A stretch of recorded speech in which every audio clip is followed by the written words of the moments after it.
Magandang umaga, ako po si Miguel Mulato, Project Chairman ng ILRC, ng ating Community Learning Hub dito sa Barangay Aroma, Tondo. Nagsimula po ang project na ito bilang isang daycare center kung saan ginagamit ito ng mga kabataan upang matuto sa kanilang mga modules, sa mga aralin. Ngunit kulang po yung space ng facility na yon, butas-butas po yung kisame at marami nakaibak na gamit. Napaka-importante po ng silid-aralan po na maayos dahil dito po nagkakaroon po ng inspirasyon yung mga bata upang mag-aral. Mas nagkakaroon sila ng motivation para pumasok.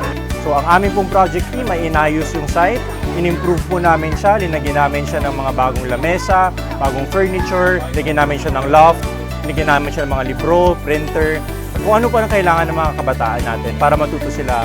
Siyempre, nagpapasalamat po ang lungsod ng Maynila sa GCI. Napakalaking tulong po nito para sa mga kabataang Manilenyo.